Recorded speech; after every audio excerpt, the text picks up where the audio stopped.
আসসালামু আলাইকুম। HSC 26 batch এই শেষ সময়ে পুরো বইয়ের সম্পূর্ণ অংশটুকু পড়ার চেয়ে ঠিক যতটুকু তোমার জন্য গুরুত্বপূর্ণ ততটুকু পড়তে পারা আসলে বুদ্ধিমানের কাজ।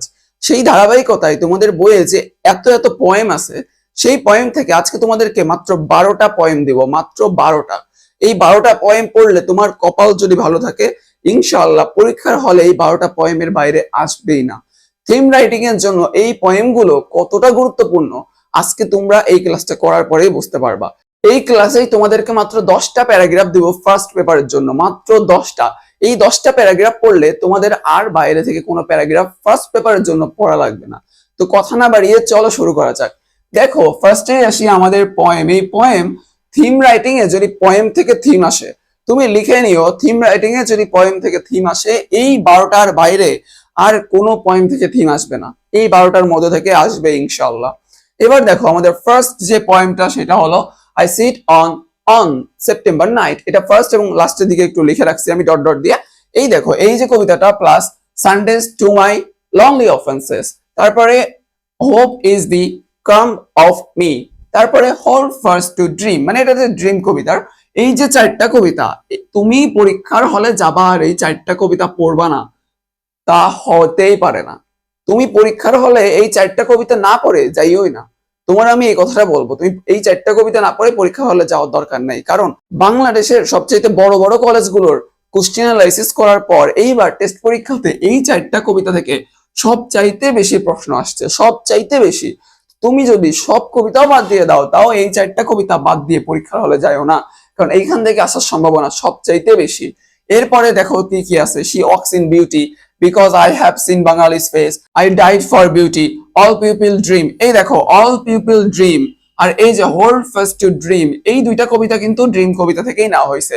এই যে ড্রিম কবিতা, এই ড্রিম কবিতার যে কয়টা স্টার দিব তার কোনো ঠিক নাই। এই ড্রিম কবিতা, এই যে এইখানে এই ড্রিম কবিতা এবং এখানে এই ড্রিম কবিতা, এই ড্রিম কবিতা দুইটা কয়টা স্টার দিলে তোমার আসলে পরিপূর্ণ হবে স্টারটা, সেটা আমি জানি না কতটা গুরুত্বপূর্ণ। এবার দেখো, I will rise and go now, blow blow the winter wind, তারপরে I love to raise in a summer morning, there were two brothers in a village।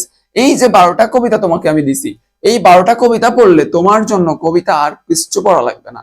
এত এত কবিতার মধ্যে এই 12টা কবিতা পড়ো, আর কিচ্ছু পড়া লাগবে না। এইবার আসি প্যারাগ্রাফ সাইডে। এই 10টা প্যারাগ্রাফ পড়লে তুমি যদি সারা বছর কিচ্ছু না পড়ে থাকো, তাহলে এই 10টা প্যারাগ্রাফ পড়ো। তুমি যদি অনেক পড়াশোনা করে থাকো, তাও এই 10টা প্যারাগ্রাফকে তোমার ইম্পর্টেন্টের তালিকায় রেখো, কারণ এই 10টা প্যারাগ্রাফের মধ্যে যে কোনো একটা তোমার পরীক্ষায় চলেই আসতে পারে। কারণ এগুলো কতটা গুরুত্বপূর্ণ প্যারাগ্রাফ গুলো দেখলেই তুমি বুঝবা। প্রথমে দেখো, এআই, আর্টিফিশিয়াল ইন্টেলিজেন্স। বর্তমান এআই এর যুগে এআই যে আসতেই পারে, এটা কি তোমাকে বলে বোঝাতে হবে? এটা তুমি নিজেই জানো। এরপরে দেখো, ফুড অ্যাডাল্ট্রেশন।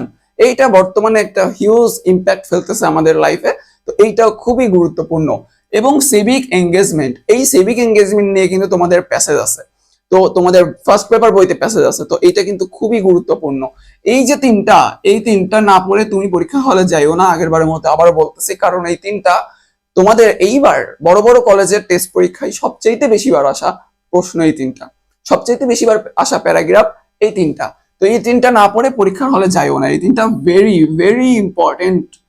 এরপর দেখো, হিউম্যান রাইটস, ফোক মিউজিক, দি জুলাই আপরাইজিং, তারপর price hike, climate change, global warming, cyber bullying. এই যে সাইবার বুলিং, এই সাইবার বুলিংটাকে তোমাকে আমি কত স্টার দেবো, যত স্টারই দেবো সেই স্টারটা কম হয়ে যাবে, কারণ এই সাইবার বুলিং বর্তমানে অনেক ঘটতেছে এবং এটা খুবই গুরুত্বপূর্ণ।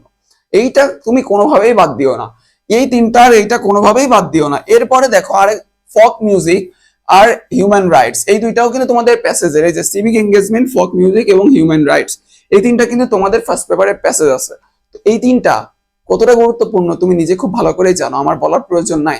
কারণ অ্যাডমিশন এবং এইচএসসি দুই জায়গাতে এই ফার্স্ট পেপারের প্যাসেজ গুলো কতটা গুরুত্ব দেওয়া হয় সেটা তোমরা পরীক্ষার প্রশ্ন অ্যানালাইসিস করলে টের পাবা। এই যে এই 10টা প্যারাগ্রাফ আমি তোমাকে দিয়েছি, তুমি যদি সারা বছর কিচ্ছু না পড়ো, এই 10টা প্যারাগ্রাফ পড়ো, তাহলেই তোমার জন্য এনাফ, আর পড়তে হবে না।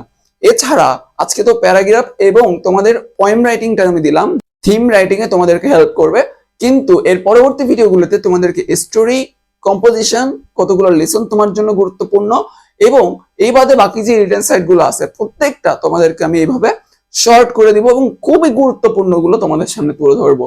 তো এইগুলো সবার আগে পেতে এখনই আমাদের এই ভিডিওটা লাইক করে আমাদের পেজটাকে ফলো করে দাও, এবং যদি ইউটিউব থেকে দেখো তাহলে আমাদের চ্যানেলটাকে সাবস্ক্রাইব করে দাও। অবশ্যই তোমার বন্ধুদের মাঝে শেয়ার করতে ভুলো না। আল্লাহ হাফেজ।